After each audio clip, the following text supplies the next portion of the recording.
Добре дојдовте во темата на неделата. Овој пат за писменоста или поточно кажано за неписменоста кај младите. Кои се причините зошто младите имаат се помалку знаења, иако завршиле средно па и високо образование. 50% од младите во Македонија се неписмени или полуписмени, покажа едно истражување. Поразителен податок на кој не му се обрна поголемо внимание. Причини за таквата состојба има повеќе. Од лошото образование, преку кризата на моралот и изместениот систем на вредности, па се до шундот и кичот што се нуди на интернет.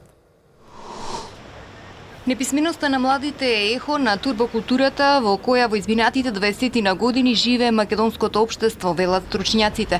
Тие укажуваат дека постои криза на моралот и нема ориентир за вредности кон кои треба да се тежне, а во медиумите доминираат големи наслови за корупција, неказнивост, невработеност и изобилство и расфрлање со пари на поединци. Во таков амбиент, резултатите од истражувањето во кое се наведува дека 50% од учениците во Македонија се неписмени или полуписмени, очекувано е дека никого во државата не го вознемирија премногу. Ако имате една голема култура на неказнивост или ако перцепцијата кај јавности, особено кај младите, е дека политичките партии треба да бидат оние кои што ќе водат и оние главни вработувачи, главни понудувачи на перспектива во нашата држава, тогаш имаме сериозен проблем пред нас на кој што мора да се работи постојано. Вели Димитар Низамовски од невладината организација МОВ. Тој посочува дека постојат поголем број млади кои формалното образование го гледаат само како пат кој треба да го изедат, само да се вработат, но оти недостасува и воспитно-педагошкиот елемент на образованието.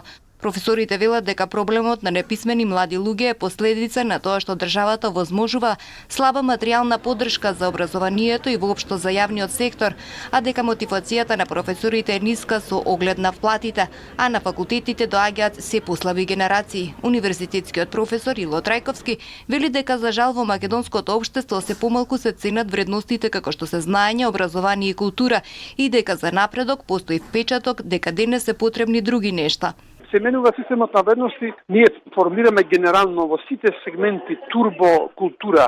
Не е битно знаењето, не е битно вештините што ги стекнуваат луѓето. Битно е да дојде до некакви јасно една, две цели, пари и моќ, а начинот на кој што ќе дојде не е важен. Знаењата не се тие кои што ги квалификуваат луѓето да добијат позиција, да речем, во јавниот сектор.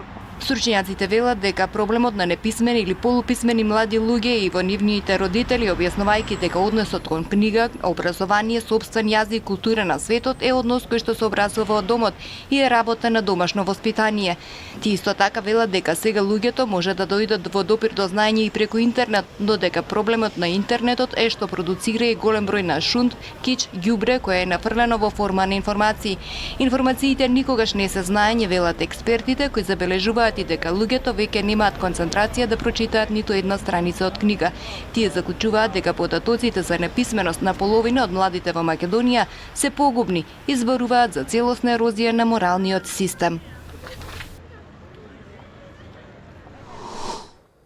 И во соседна Бугарија системот на образование според последните истражувања не ги дава посакуваните резултати. Таму пак главен проблем е како да се навикнат младите да работат и тоа уште додека учат.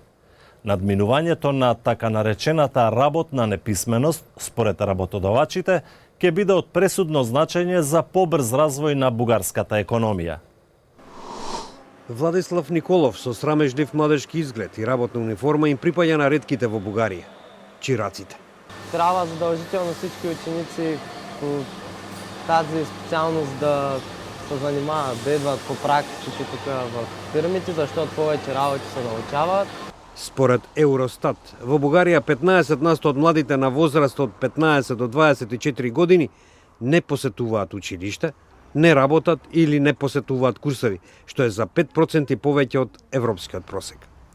Оние кои се на училиште пак воопшто не се обучуваат со потребните вештини за работа, се жалат работодавачите. Комбинацијата на стручно образование со обука на работното место е одамна воспоставена практика во земји како Швајцарија, Германија и Австрија и представува клучен фактор за виталноста на нивните пазари на труд. Но Бугарија ваквите шеми ги започна пред некоја година со цел да се справи со се поголемиот недостиг на работна сила. Николов еден од тројцата 17 годишници кои беа прифатени во Габинвест, фабрика за ловечки пушки од Габрово на северот на Бугарија. Оваа брзорастечка компанија очојно бара квалификувана работна сила, вели техничкиот директор Пламен Петков додавајќи. Кам днешна дата дефицитот на кадри е огромен. Ние търсим всякакви възможности за да попълним този дефицит. Дуалното обучение е една голяма възможност за нас да подберем такъв персонал. Самиот Николов вели дека неговото школување му овозможува да научи повеќе отколку на училиште. Но тој признава дека е тешко да се станува, да се доаѓа на време и да се работи цел ден. Николов минува 2 дена во неделата во фабриката, а други 3 во училиште. Работодавачите се гладни за работници и поради продолбочувањето на демографската криза и големиот екзодус квалификувани работници, откако оваа најсиромашна земја членка на Европската Унија му се приклучи на блокот во 2007 година. Според Обединетите нации, бугарското население од 9 милиони во 1989 година се намали на околу 7 милиони сега. Истражувањата покажуваат дека заедно со IT инженерите и лекарите, исто така има и голем недостиг на возачи, готвачи, келнери, бравари, заварувачи. 17 годишната Стефани Тодорова, чирак во еден ресторан во Софија, вели: Готварството е една изключителна нова реализация за абсолютно всички тинейджери, още повече, че професията готвач се разраства много из България и чужбина и не само. Тоа беше се во ова издание на темата на неделата, во кое се осврнавме на проблемот со неписменоста на младите. Нашите содржини можете да ги следите и на социјалните мрежи, како и на YouTube. До гледање.